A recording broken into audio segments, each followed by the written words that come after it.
Welcome to the Eat Your Content podcast, your home for all things food and pop culture. I am once again your host, Rich Herrera. Thank you for tuning in. Just a reminder to follow me on socials, Instagram, Twitter, Facebook, TikTok, and YouTube at Rich Herrera and at Eat Your Content.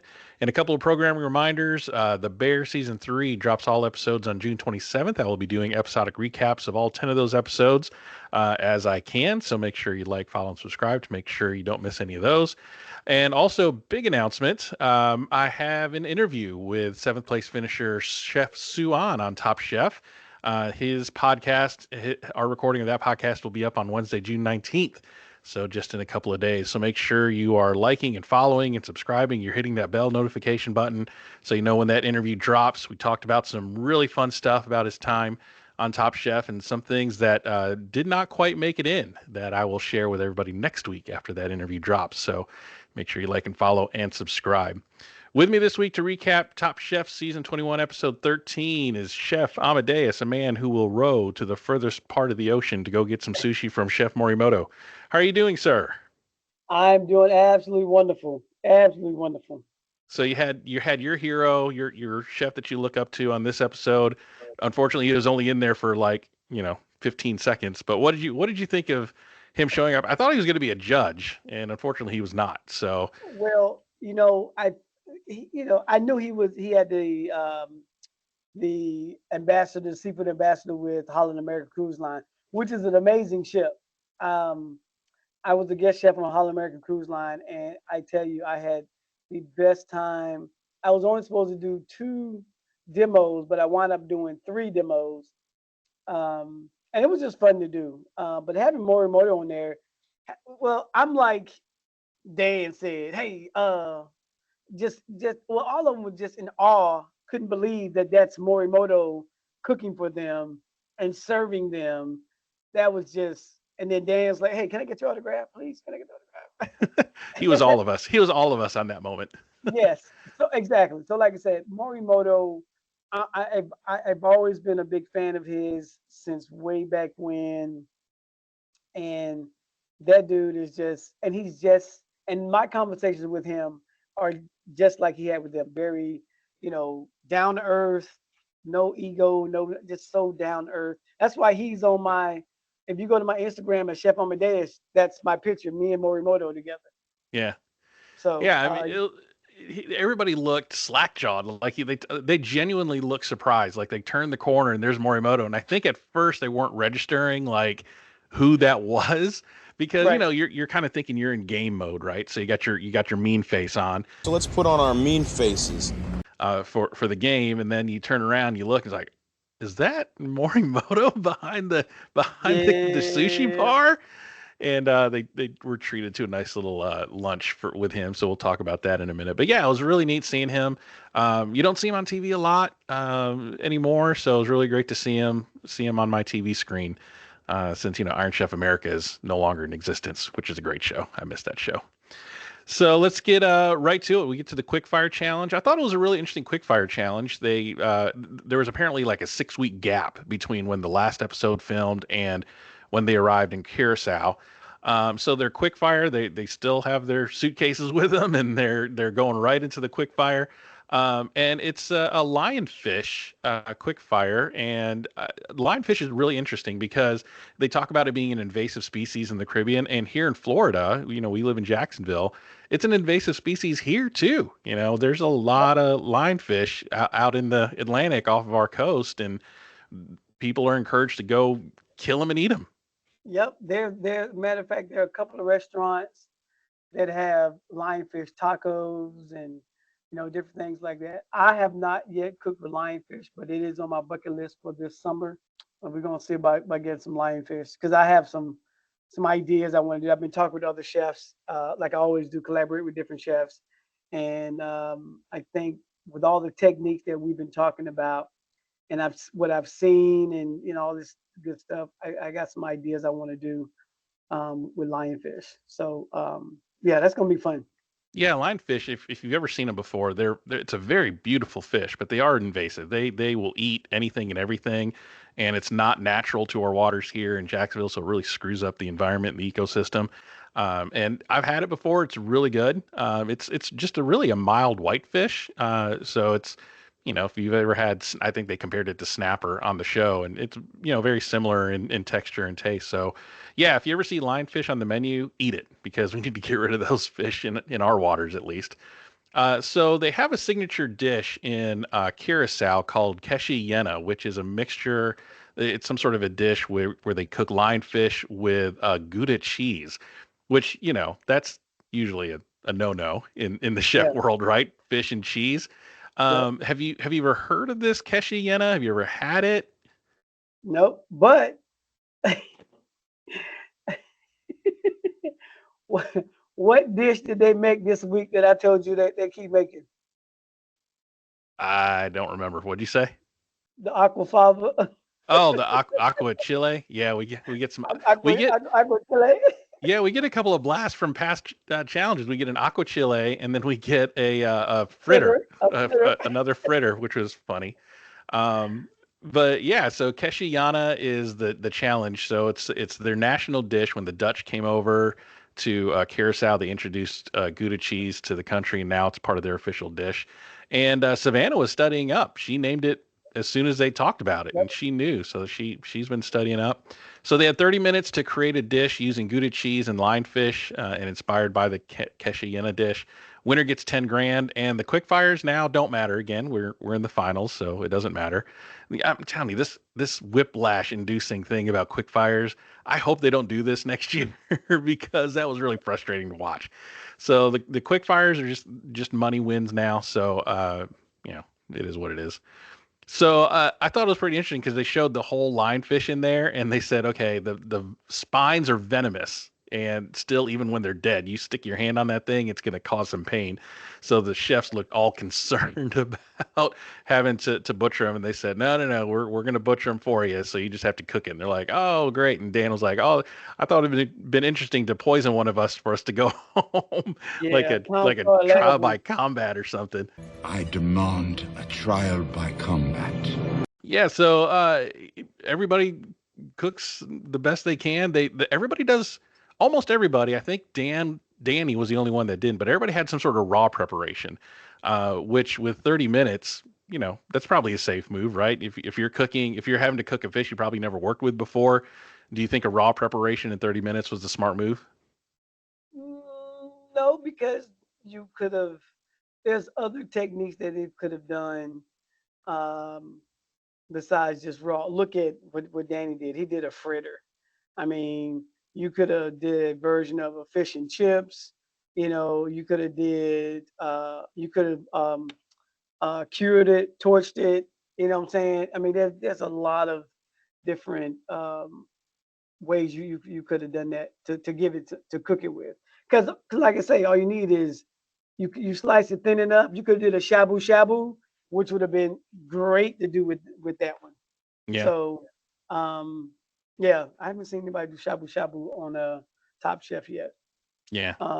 Okay, but yeah, like I said, I mean, they're everybody's cooking safe now. Yeah, we're gonna talk about that when we get to the elimination challenge because I think they had 6 weeks off, and they lived their lives for 6 weeks. They showed Danny, he ran a marathon, Savannah got engaged, so life went on.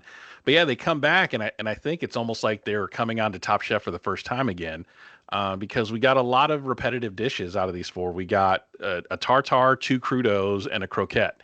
So yeah, it was, everybody was kind of playing it safe here with the final four. I think Tom Colicchio said it best at the end. They're like they kind of see it there at the end, and they don't want to go out. They don't want to put their neck out on the line too much because they're only one cook away from the final. But I don't know. I don't know. It was just odd to see them coming out of that 6 week gap and cooking honestly not great. This was kind of a frustrating episode to There watch. was no clear winner of anything Right. because everything they sent out, there was always no one was like, oh, yeah, amazing, oh, top, oh, easy win. They had to really uh, collaborate to see who had the best dish, the worst dish, why it was the worst, what made that one worse than that one. I mean, it was, yeah, Yeah. like I said, they running out of gas. Yeah, yeah. So let's talk about the quick fire dishes for just a second. We had Dan doing a tartare with the lionfish, made an orange and Fresno aguachile with a Gouda frico. Laura did a lionfish crudo with a guava sauce and a Gouda crunch. Danny did a lionfish croquette with a Gouda sauce and a red cabbage slaw. And Savannah did a lionfish crudo with a Keshiyana inspired sauce, Gouda frico, and chili oil. Um, Dan's tartar dish had a nice herbaceousness, according to the judges. He had mayo in there to kind of bridge that gap with the fish and the cheese. Savannah had a tasty take on the Keshiyana. Danny got props for using cheese in a different way, but they didn't get a whole lot of lionfish flavor in the croquette. And Laura made good use of another local ingredient, which is guava. So that was good to throw that in there. But the winner on this one was Dan, and he hadn't had a win for a little bit in a quick fire, and he won 10 grand. So he's got 18 grand in his pocket for a quick fire challenge.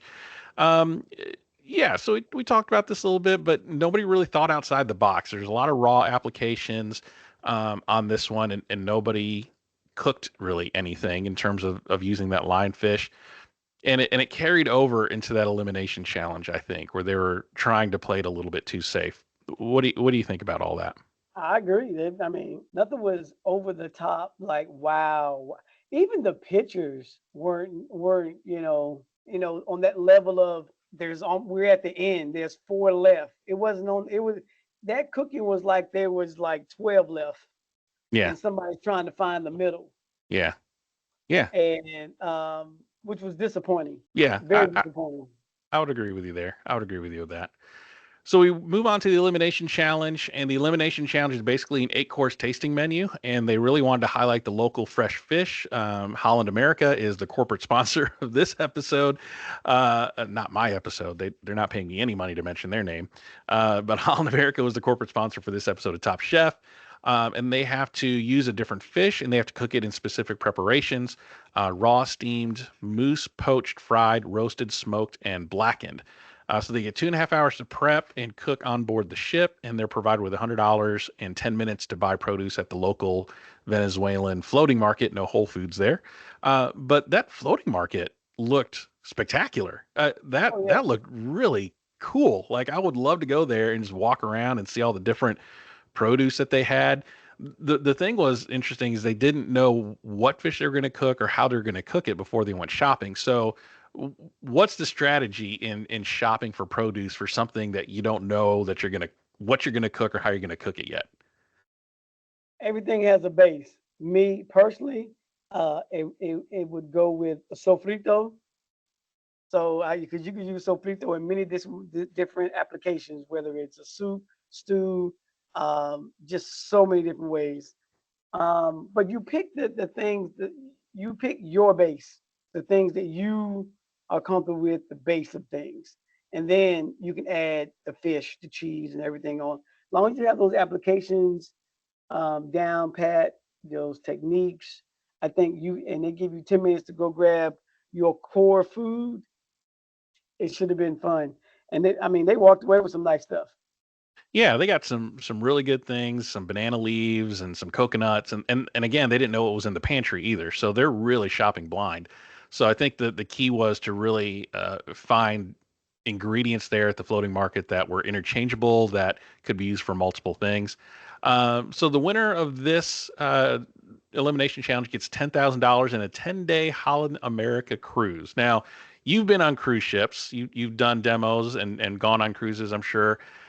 I got to tell you, I don't think I'm into cruise ships. I can't think of any worse personal hell than being on a floating petri dish with a bunch of people for 10 days that I can't get away from, and who knows what communicable diseases are going around. So Yes, thank you. Welcome to my personal hell. as far as a final location destination for Top Chef, I was personally a little let down. Curacao looked great. If they just had it in Curacao, that'd be awesome. But to have it on a cruise ship, man, I'm just like, oh, I'm just not into cruises at all. You've cooked on one. What do you think?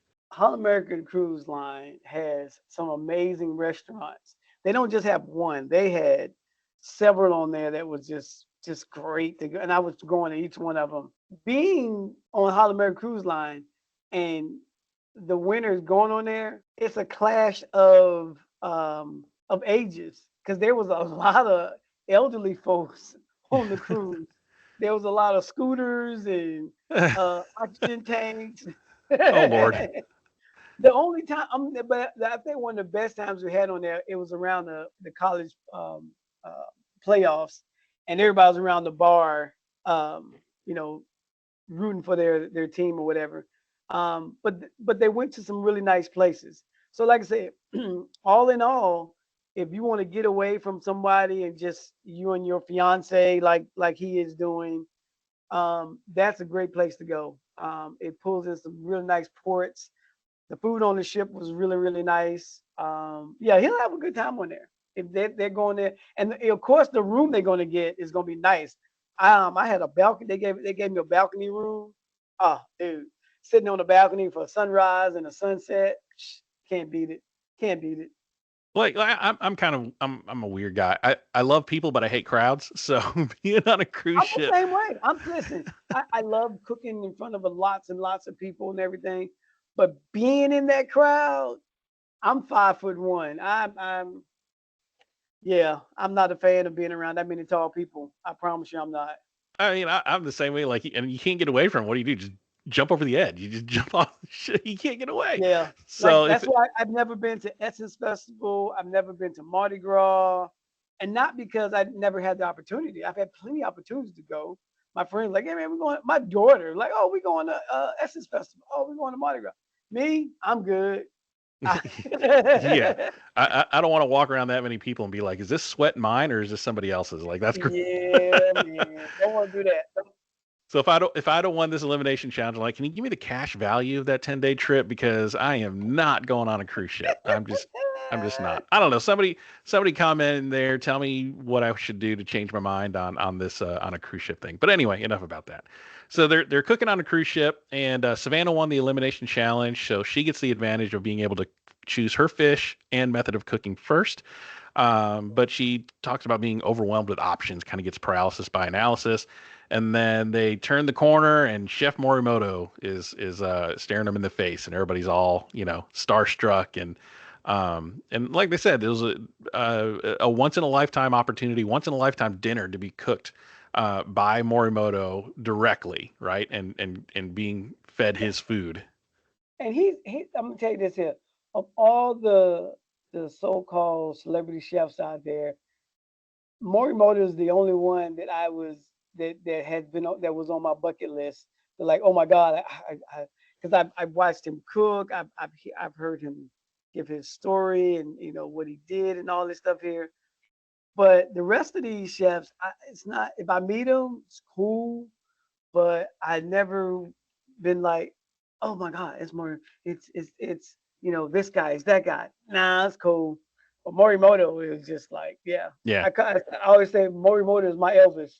yeah. Well, he's like on another level. The original Iron Chef, he was a celebrity chef before celebrity chefs were cool. So Well, you know he's what? I'm gonna tell you what really drew me into Morimoto was when he was on the original Iron Chef. They would be mad at him because he was the Japanese chef, but he would do a lot of Western uh, uh, cooking and flavors and things like that. And he used to tell them, "Yes, I'm the Japanese chef, but I cook all kinds of food. I don't. I'm not just one dimensional." And then when the older faction, this how deep I am. When the older faction got mad at him and started sending these chefs after him to beat him, and he was just mowing them down, and then yeah, like I said, it just his way of cooking is very clean, crisp. And then when I went to his restaurant in Philadelphia, because I saw the opening of it, the documentary on it, and I was like, oh yeah, I got to go there. So my client took me there for lunch, and I had an omakase dinner, omakase lunch, because I love doing omakase dinners. But I had his omakase, and hands down was like, oh, got it. yeah, that's got to be amazing. Got to be Got amazing. it.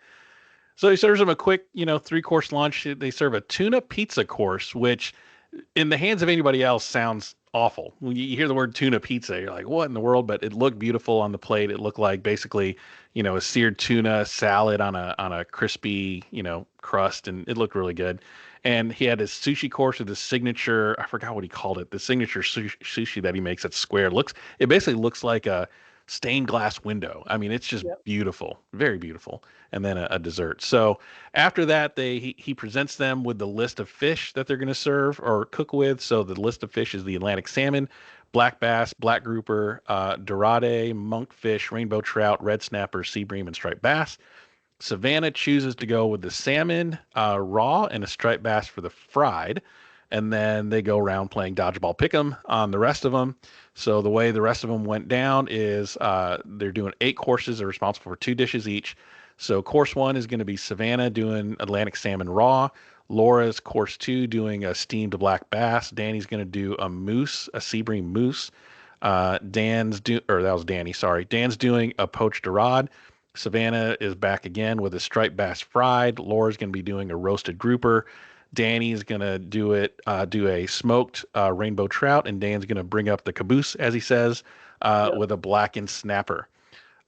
So the next day they go out on a little vacation. They're out on a private island. They swim with some stingrays, which was funny watching Dan freak out at touching nature. So I thought that was cute. And they're just kind of enjoying their last moments of relaxation before they have to go in and cook. So, um, let's talk about the meal service a little bit. So they're cooking all their dishes, and then Savannah's up first. She does a sake cured salmon roll with salmon tartare, twice fried plantain, ginger dressing. The judges said her dish had a lot of flavors packed into one roll, but didn't fit into everybody's mouth, and the sauce was a little grainy. So let's talk about that for a second. She had a perfectly smooth sauce that she did with some produce, and then I saw her spoon some pulp back in there. I'm like, what are you doing? And she said Well, she was that's going what to add Tom it to said. thicken it up. Because Tom was like, "You should have strained it." She said, "I did," and then put it back in there. So Tom was like, "What? What are What you are you, doing?" what are you doing? And Yeah. she's like, she was trying to thicken it up, and I'm like, well, there's other ways to thicken it up without turning it into a grainy into a concentrated bowl of orange juice with pulp in it. I think I don't know. I think she was kind of and a lot of this I think I can say for them for this elimination challenge, they were a little bit out of their head for a minute. Like they're probably doing things that outside of themselves. They look back and go, "What was I thinking?" And that one was one of them. I was like, "Why are you putting the pulp back in there?" So that was nuts. Laura's up next with a black bass, ricotta negro, squash, and a fried plantain. She didn't clean her banana leaf. She tried to do her cooking application with the banana leaf, but she didn't clean it. So there was this bitter, like dirty smell and aroma coming out of it. Again, that's another rookie move out of Laura with like Well, Savannah. I was very disappointed in when she did that because you're from the Caribbean. You're from places that Exactly. use banana leaves on a regular basis.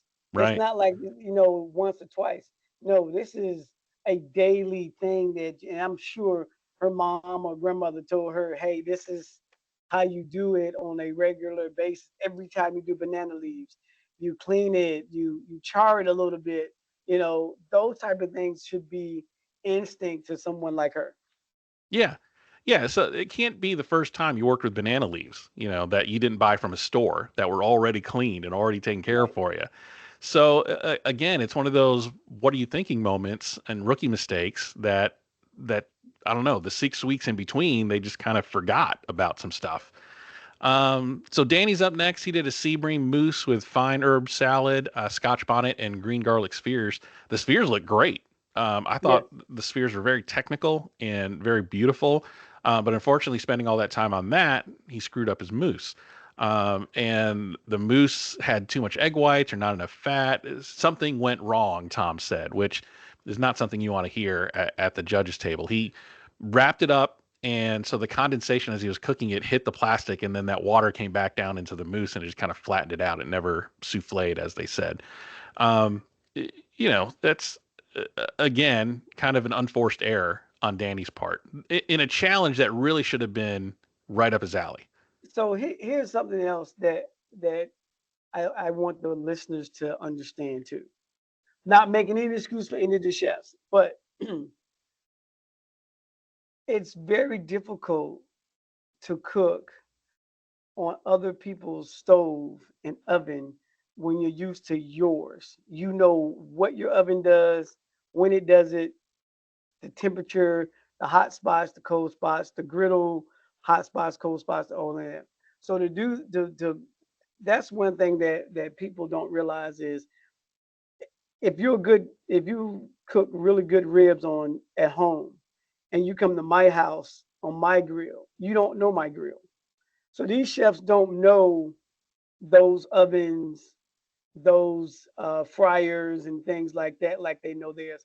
And granted, it's supposed to be that's a fryer. I got a fryer. It's supposed to be 1-to-1, but it's not. Same thing with the ovens. And granted, their oven at on Holland America Cruise Line are top notch, but it's just a weird little thing that if you don't bounce around from kitchen to kitchen, you wouldn't understand what they go through to do that. So my hats off to everybody, the winners and the ones that got sent home, because I know how hard it is to cook on everybody's stove in everybody's kitchen. But technically speaking, some things you need to watch just to make sure your temp, like I say, a lot of them serve raw food. It's like, oh, mine was raw, mine was cooked.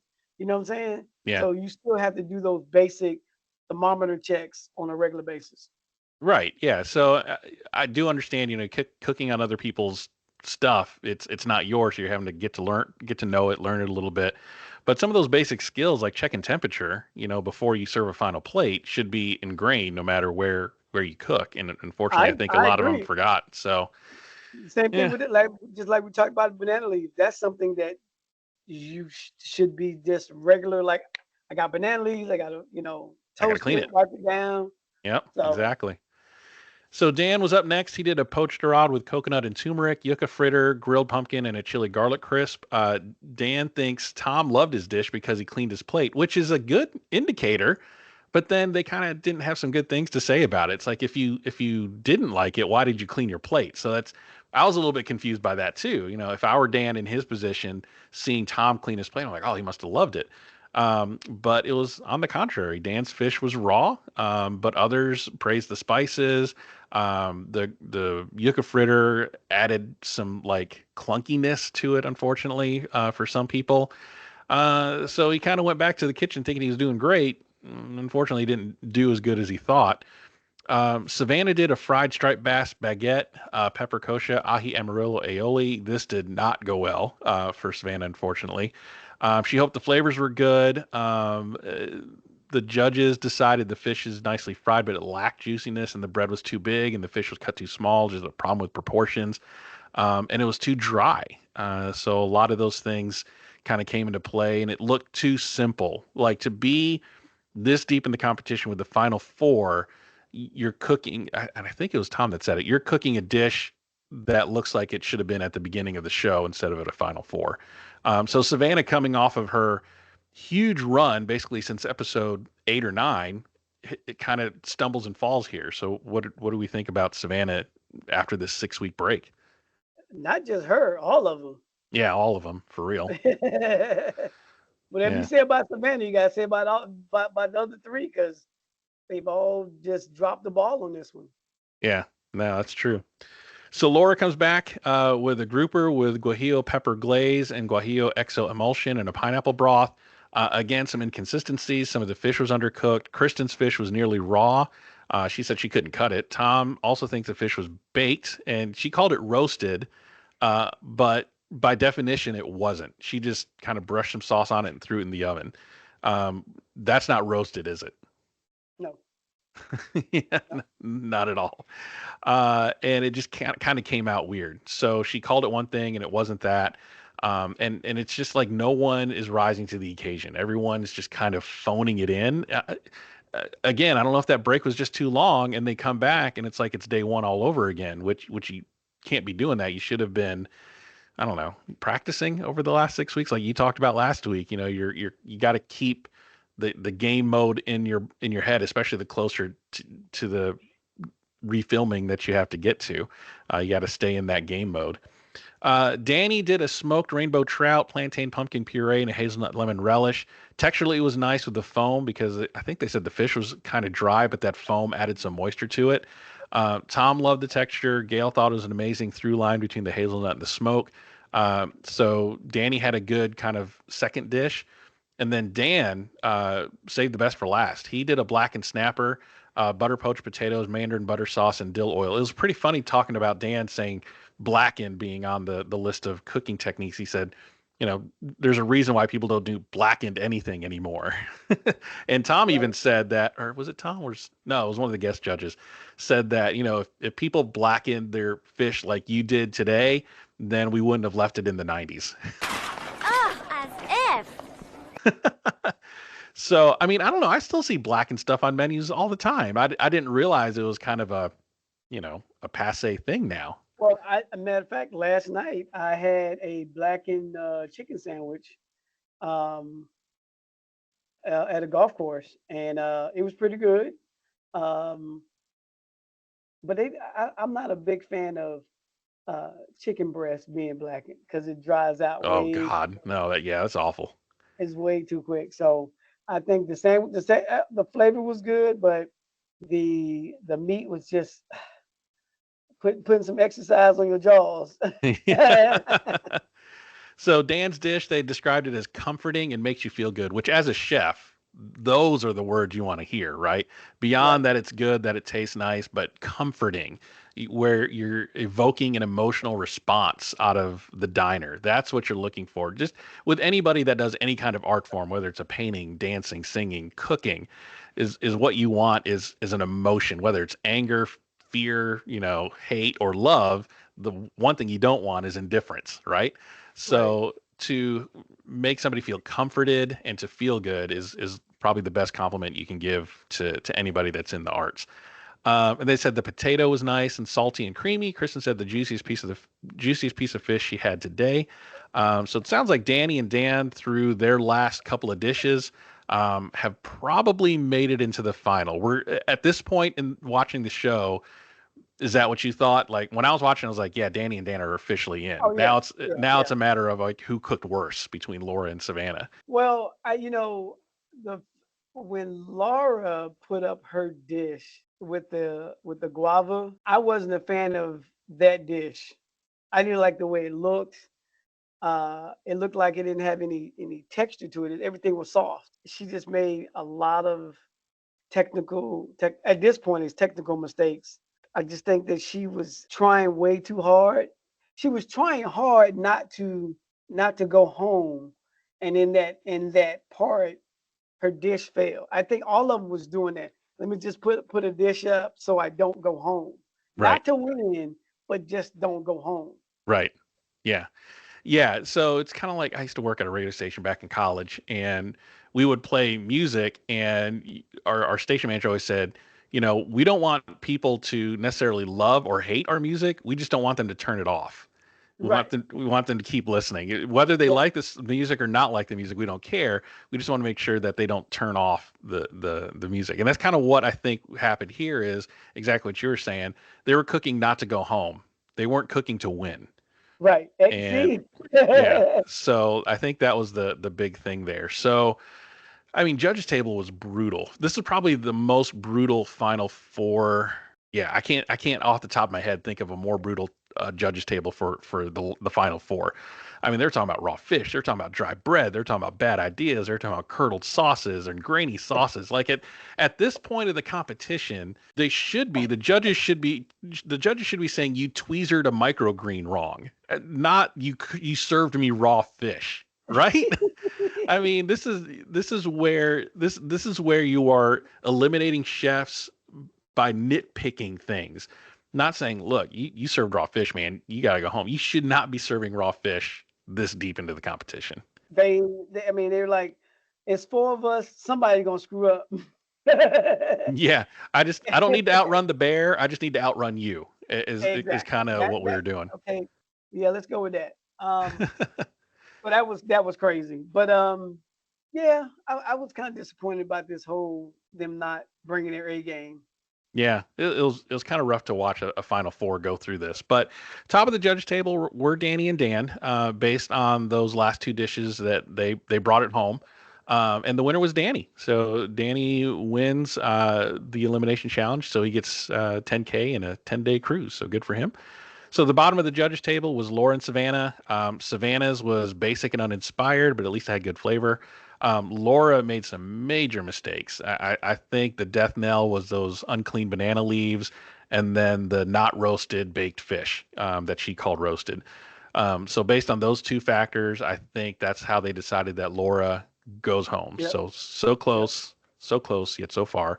But yeah, like I said, I think this was a pretty rough episode to watch. I think overall the cooking on this particular season, we talked about it in the past, has just been underwhelming. There was flashes of brilliance throughout, but not overall. I think the cooking was not as good as previous seasons. But so the finale is set. We have Savannah, Danny, and Dan.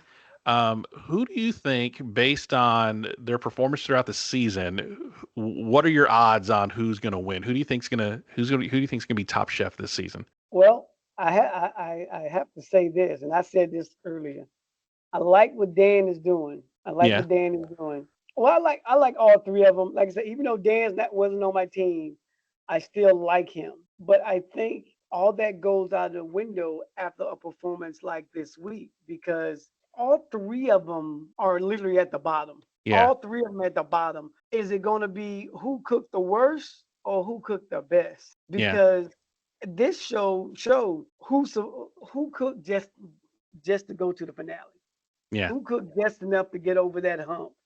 And no one cleared the hump. They stumbled over the hump to get into the final. No one just, you know, in previous seasons, there was chefs that just walked into the final like, okay, good job, you did it. But this, it seemed like everybody getting over that speed bump was everybody couldn't make it over. yeah. If not Danny and Dan hitting it out of the park with those last two dishes, I honestly would not have been able to tell you who would have gotten Right. eliminated because it was all kind of rough. Yeah.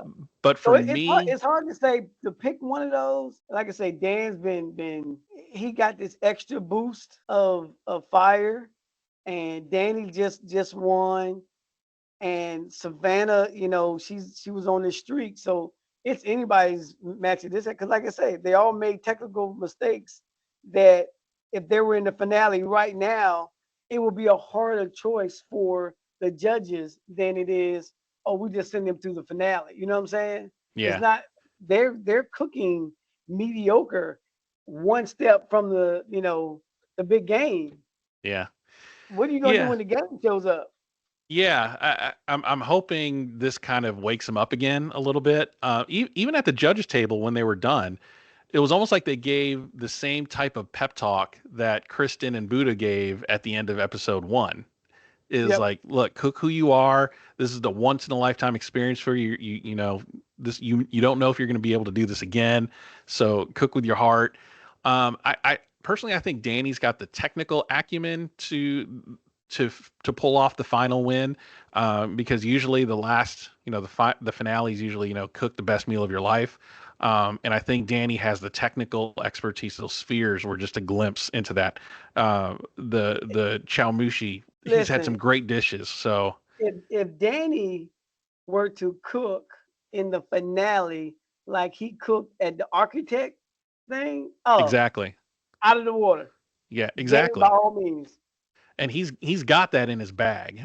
Savannah has been studying, so she has the capability to do it. I think all three of them have the capability to do it, but I think Danny has the technical expertise to pull it out. So I'm calling a Danny win. We'll see what happens next week, but I think Danny's going to be your next top chef. In my heart, though, I'm kind of rooting for Savannah and Dan, because I think Savannah is the underdog that we all love to cheer for, and she's been on a streak. Right. Really hope she kills it. Rooting for Dan, kind of in that same underdog position, especially with him representing Kennedy's disease. Just man, the platform that this will give him to say, look, I have this degenerative disease. If I can go on Top Chef and win this thing, then you, as if speaking to others that have this type of disease, don't let that stop you. So, I kind of in my heart want Savannah or Dan to win, but I really feel like Danny's Well, got the when it technical comes to expertise here. Dan, I've always said, especially in these last few episodes, that when they said your time starts now, everybody runs except for Dan. So for him Yeah, to to get where he is right now and not able to run as fast as the others or anything like that. Like I said, it'd be great if Dan won, but like I say, technically, I'm with you. Danny is the guy. But here's the thing: we say that about the upcoming show, right. but we should have saw that this show. Yeah, yeah, We should have saw that the technical of Danny, the surprising of Savannah, the comfort of Dan, but we didn't see that. All we saw was y'all made yeah. it. It was kind of like watching like when Jordan retired from the Bulls, went and played baseball for a while, and then Yep. came back to play for the Wizards. It just wasn't the same Jordan, right? It was just a little bit of ring rust, and it just wasn't the same watching him play for the Wizards as it was playing for the Bulls. So I kind of feel like that's what the 6 week gap was. They were shaking off that ring rust. So I'm hoping they got it all taken care of, and I'm hoping for a much more competitive finale to Yes. say this is what Top Chef is all about. Is this type of cooking, this high end, no holds barred, just imaginative, creative, narrative cooking that we're used to seeing out of Top Chef. That unfortunately this season has produced less of. So we'll see how it goes. Draft point update for this episode. So the quickfire winner was Dan. That got you 5 points. And he was also at the top of the judges table. So he got 3 extra points. So that's 8 points total for Dan. Uh, Danny got 7 points for winning the elimination challenge. So that got you 7 points. Actually, Dan was on my team. I keep getting the Danny's confused. So Dan Yep. got me 8 points. Danny got you 7 points. And unfortunately, bottom of the judges table is Laura and Savannah, both being on your team, -2 points each.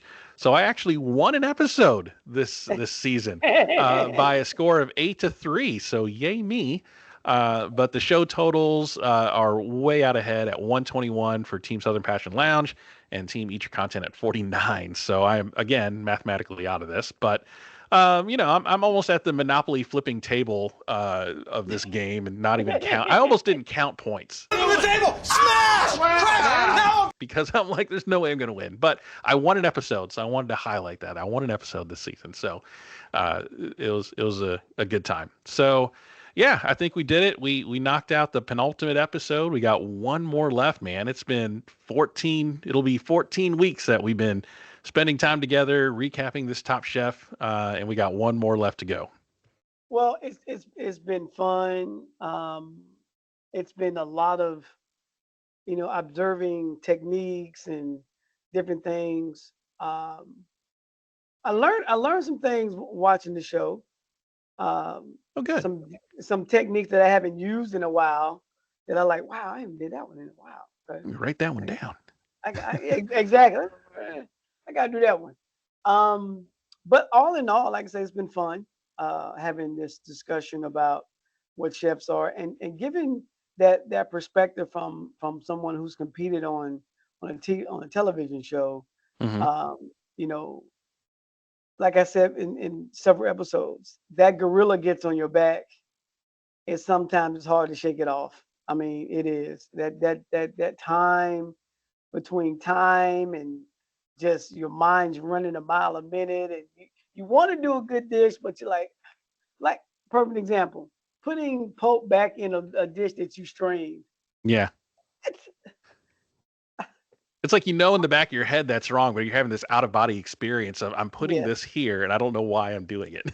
and you know what? And you can't say, well, you can say what the hell were you thinking, but in her mind, it made sense at that moment. Right.